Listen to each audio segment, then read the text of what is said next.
নমস্কাৰ মই প্ৰণীতা লৈ আহিছো এই মুহূৰ্তৰ এটা চাঞ্চল্যকৰ খবৰ প্ৰবঞ্চক এতিয়া আপুনি বেলেগত বিচাৰি যাব নালাগে প্ৰবঞ্চক ঘৰতে সোমাই থাকে নাতিনীকে ককাকক লুটিছে কেনেকুৱা এটা ঘটনা সংঘটিত হৈছে আৰু এইখন অসমতে শুৱালকুছিত সংঘটিত হৈছে এই ঘটনা ঘৰৰ ওচৰৰ জ্যোতি কলিতা নামৰ এটি যুৱক আৰু এই যুৱকজনে কি কৰিছে ককাকক প্ৰায় হেল্প কৰিবলৈ বেংকলৈ লৈ যায় আৰু তাৰ পাছতে সেই ককাকে যেতিয়া বিশ্বাস কৰিলে নাতিয়ে ককাকৰ সেই বেংক একাউণ্টৰ নামত গুগল পে একাউণ্ট খুলি ললে 10 লাখতকৈ অধিক টকা হৰকাইছে বুলি জানিব পৰা গৈছে দুদিন পূৰ্বে কেটিএম বাইক এখন কিনিছে আৰু ইয়াৰ পাছতে নগেল কলিতা নামৰ বৃদ্ধগৰাকীৰ সন্দেহ হ'ল যে ইমান টকা ক'ত পালে তাৰ পাছতে উৰহীৰ গছৰ ওলাই পৰিছে অতিমাত্ৰা বিশ্বাসে কাল হৈ পৰিছে সম্পৰ্কীয় নাতিয়েকে লুটিলে 75 বছৰীয়া অৱসৰপ্ৰাপ্ত শিক্ষক নগেন কলিতাক লুটিপুটি খাইছে তেওঁৰ সম্পৰ্কীয় নাতি জ্যোতি কলিতাই বেংক একাউণ্টৰ পৰা কখনেৰে 10 লাখতকৈ অধিক টকা হৰকাইছে আৰু গুগল একাউণ্ট খুলি লৈ গুগল পেৰ জৰিয়তে এই কাণ্ড কৰিছে বুলি জানিব পৰা গৈছে শুৱালকুছিৰ হালুগাঁৱত সংঘটিত হৈছে এই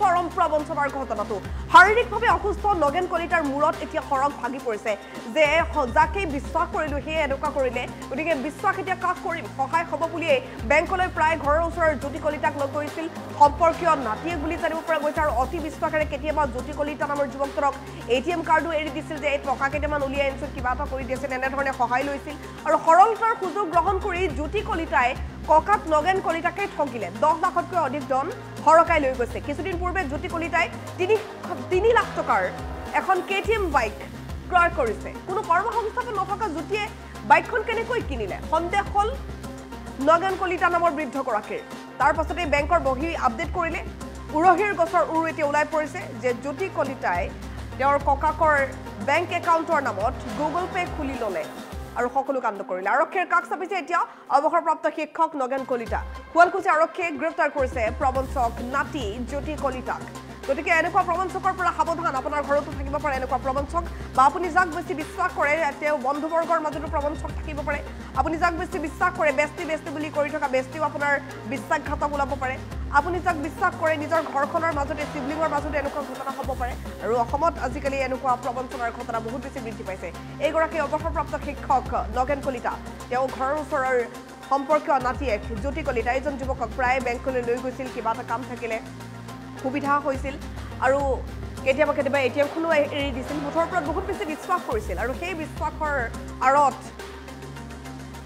এনেধৰণে বিশ্বাসঘাতক কৰিলে এজন যুৱক জ্যোতি কলিতা বৰ্তমান শুৱালকুছি আৰক্ষীৰ জিম্মাত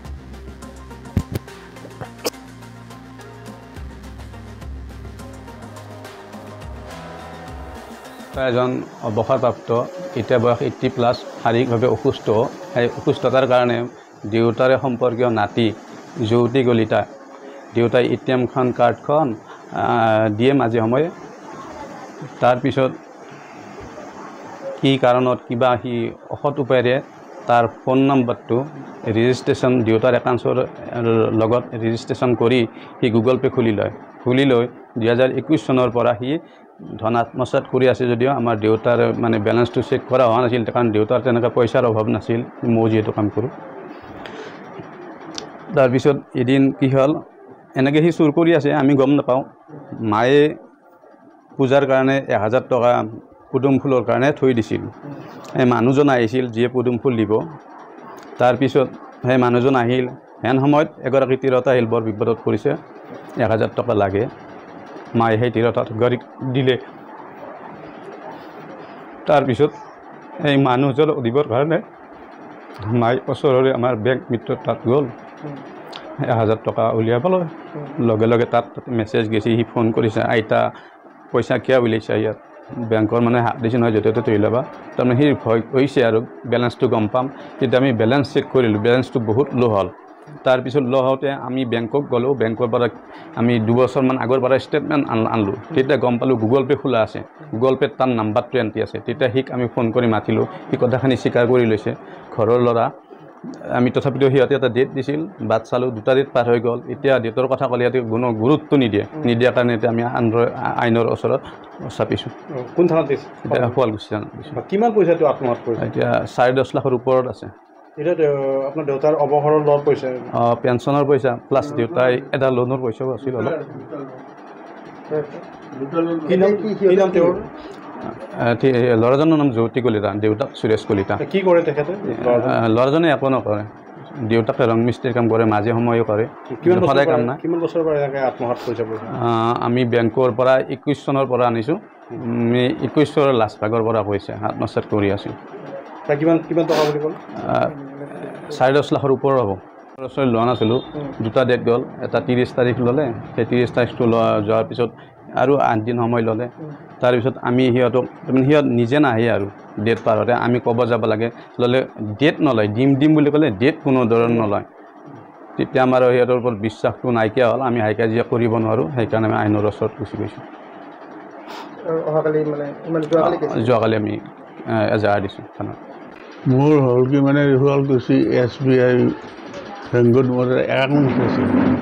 একাউণ্ট নম্বৰটো হ'ল 11222762775। যেতিয়া মই শাৰীৰিকভাৱে অক্ষম হ'লোঁ, তেতিয়া মোৰে নাতি ল'ৰাজনক মই কথাটো ক'লোঁ। ইয়াৰ আগতে শুৱালকুছি বেংকৰ যিটো আমাৰ কেচিয়াৰ আছিল, তেখেতে এদিন মোক সুধিছিল যে আপুনি কেনেকৈ আহে ইয়ালৈকে। মই টেম্পু আহোঁ, লাইন টেম্পু নেকি? নহয়, ভাড়া কৰি লৈ আহোঁ। আপোনাৰ ATM নাই? বোলো আছে, মই চলাব নাজানো ছাৰ। তেখেতে মোক ATM নিবলৈ শিকাই দিলে। মোৰ সিদিনাখন মনত নৰল।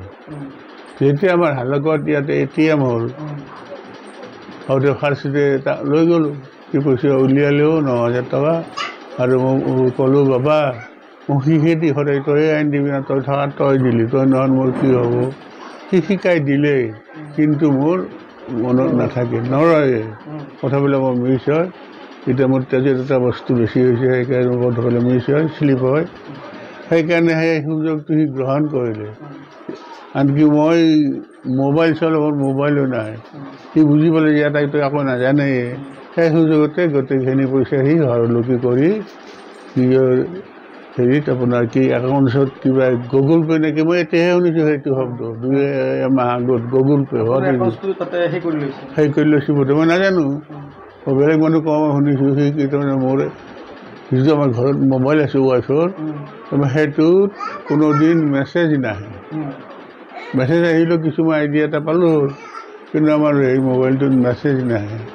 সেই সংক্ৰান্ততে সি দেখা যেন অৰ্ডাৰ যেন পায়, কিন্তু ইমান যি এক্সপাৰ্ট বুদ্ধিমান সেইটোৱে চিন্তা কৰিছোঁ। নিজৰ মোৰ সম্পৰ্কীয় নহয়, ডাঙৰ ককাইৰ ল'ৰাৰ ল'ৰা, তাৰ আইতাকটো মোৰ নিজৰ ভাই হয়। এইখিনি মই ক'বলগীয়া।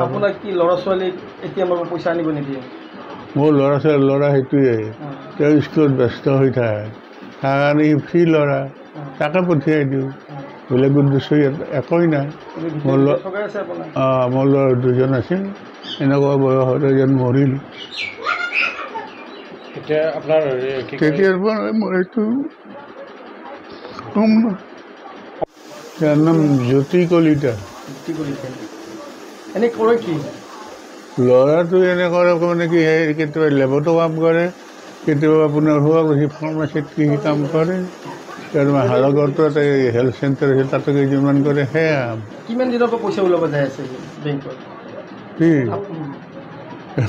সেইটো একজেক্ট তাৰিখখন মনত নাই, কিন্তু কিমান বছৰ আছে আমাৰ ষ্টেটমেণ্টত 2021 পৰা হিচাপটো যিহেতু আছে, সেইটো তাৰিখ ধৰিব। 2 বছৰৰ পৰা তেওঁ পইচা ওলাই আছে? নহয়, 2021 পৰা। আচ্ছা, আপোনাৰ নম্বৰটো চেঞ্জ কৰি গুগল পে' নম্বৰ তেওঁৰ নম্বৰটো দিছে একাউণ্টত? তেনেকুৱাই কৰিছে, মইতো নাজানো। কিমানমান টকা হেৰি কৰিছে? প্ৰায় 11 লাখ টকা।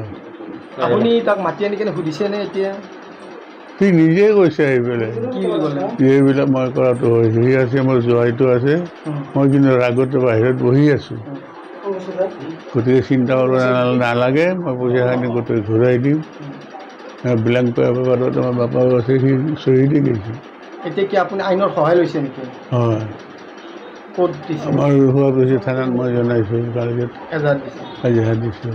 তাৰপৰা তেওঁলোকে ইমান দিন অফিচো আছে, ডেট দি আছে, আমি ঘৰৰ মানুহ সিমান হেৰি কৰা নাই। এইখিনিয়ে থুলমূলভাৱে মই ক'লোঁ আৰু কিবা ক'বলগীয়া আছে?